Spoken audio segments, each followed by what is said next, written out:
Është përmendur gjatë ditës që ka qenë një makinë e blinduar. Në fakt, ka qenë një automjet i prodhimit viteve të fundit me xhama të gomuara, të cilat kanë një aspekt sigurie në rastet e përplasjeve apo të thyreve që nuk lëshojnë xhama, por kanë edhe një aspekt komoditeti, sepse gjatë përdorimit të automjetit, personat që janë brenda, se thuaç, kanë një dëgjueshmëri shumë më të ulët të zhurmave, të faktorëve të jashtëm. Pra është thjesht diçka luksoze, komode për automjetin që...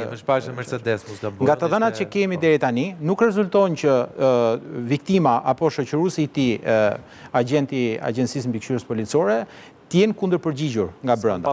Nuk kanë pasur. As në automjetin e tyre nuk ka pas shtona nga brenda. Nuk kanë pasur, sepse ata kanë qenë të dënuar, në thojza, për faktin se, sipas informacioneve që kam, avioni me cilin ata kanë pritur nga Barcelona ka zbritur në Rinas në 13:55 minuta.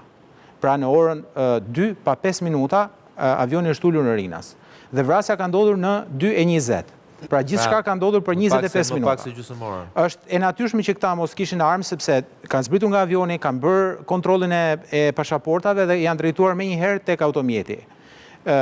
Kanë marrë automjetin dhe janë nisur në drejtim të Tiranës, ndërkohë që gjithë ky proces rezulton që autorët kanë qenë të informuar dhe i kishin marrë masat për t'i përcjell, për t'i ndjekur nga afër. Pra fakti që është bërë një kohë kaq shkurtër nga ulja tek kontrolli pasaporti, tek marrja e makinës, tregon që autorët kanë qenë super të informuar. Deri tek djegja e automjetit në Krujë është, siç e tha edhe kolegu, siç e thatë edhe ju, është një krim afër perfeksionit.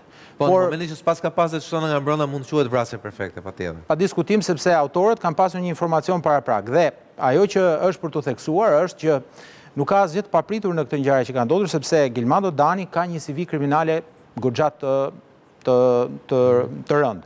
Dhe është e natyrshme që për persona të tillë ekzekutorët të kenë një organizim të tillë.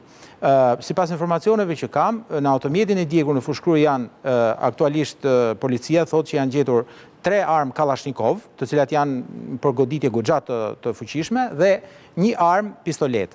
Që duhet të dënë atë coup de grâce. Arsyeja pse kanë mbajtur këto armë, që e ka siguruar që janë eliminuar. Fillimisht është qelluar nga automjeti Toyota me targa greke, është qelluar me breshëri në drejtim të makinës viktimave dhe mbasi ka filluar lëvizjet e çrregullta, sepse shoferi ishte plagosur, një person i maskuar me kapele dhe me fytyrë që nuk dallohet, ka zbritur, është afruar tek automjeti dhe ka qelluar me një armë që nga kamera dukej si armë e shkurtër, derisa u gjet makina e djegur dhe u sqaruar që bëhet fjalë për pistoletën.